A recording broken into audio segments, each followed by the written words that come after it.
Welcome back to the gun dungeon. Got one of my favorite videos to do per usual, and it's the ballistic chicken videos. Now, for those of you that don't know, we normally fill these chickens up with ballistics gel on the inside for handgun rounds. But when it comes to rifle rounds, I'll typically just leave the giblets inside because we don't normally get more than one shot out of rifle rounds. Have two chickens lined up, a catch block in the rear. Today, we're going to be putting the 223-556 up against the 300 Blackout. Now, these do look a little bit different, but they're kind of this, they are the same ideology. Here we have a 55 grain vmax, and we have a 110 grain Nosler varmageddon for the 300 Blackout. Now, there are different brand bullets, but they're the same ideology, a light jacket varmint round in each. So we should be getting some pretty good speeds per caliber out of these rounds and some pretty explosive results in these chickens. So we're going to be shooting them both from 16-inch barrels. I'll be using the X95 16-inch barrel Tavor for the 223-556 and a 16-inch AR-15 for the 300 Blackout. I wanted to use gas guns for both, just to try to make it as even across the board as I possibly could. So that's why I went with those. I don't really have a whole lot else to say. Let's go ahead and get started, and we will start with the 223 first.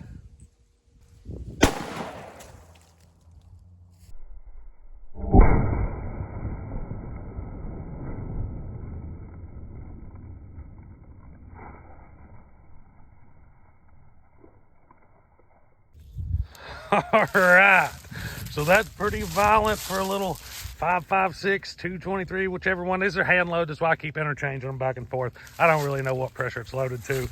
Just a hand load with that bullet. I'll grab this chicken, set up here. This was our front chicken. See what's left of that. Get rid of some of these leaves here. Oh, let's see what we got. All right. So it looks like entrance was a bit low, but we blew that sucker plumb out. The giblets are, they're gone. That sucker is blown to pieces. What we got here, same thing, pretty rowdy looking entrance. Giblets fared a little better in this one. We're losing a lot of energy. And out the back, we just got a typical little hole here. That's just goop. That is our hole coming out the back here. And you can actually see what's left of the bullet. Here's some. It was just laying here on the table right there. And then there's some right there about an inch into that block. So definitely had violent expansion from the bullet, but lost a lot of energy coming out of that second chicken. So let's line up two fresh birds and see how 300 Blackout does.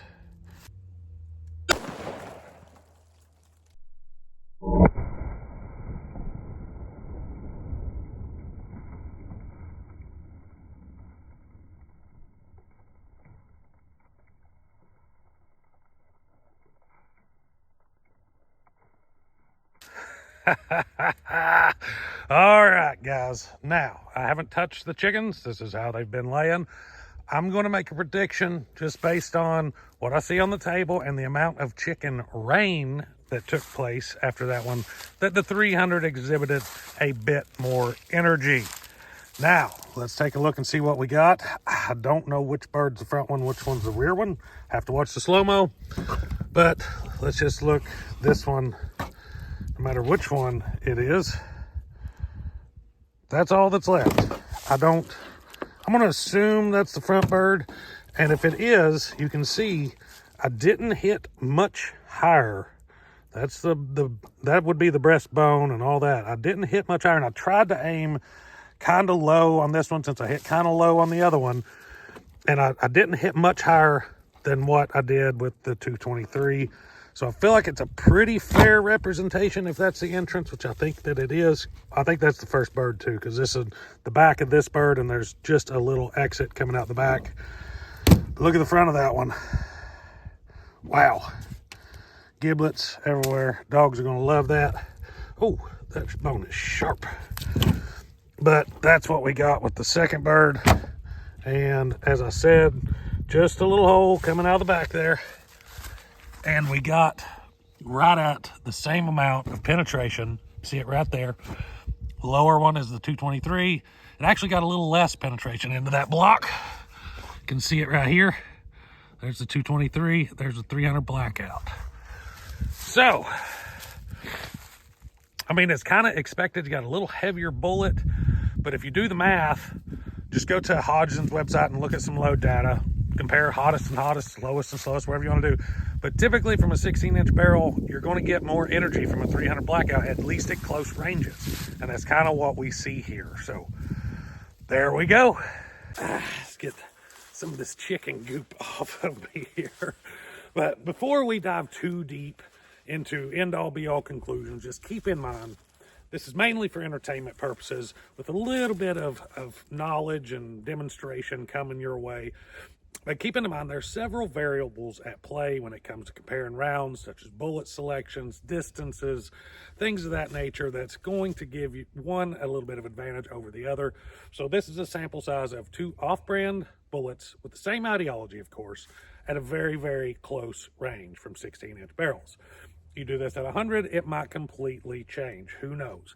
But that's what I got for you today, guys. I hope you enjoyed the video. If you did, don't forget to hit like and subscribe. Until next time, guys, stay tuned.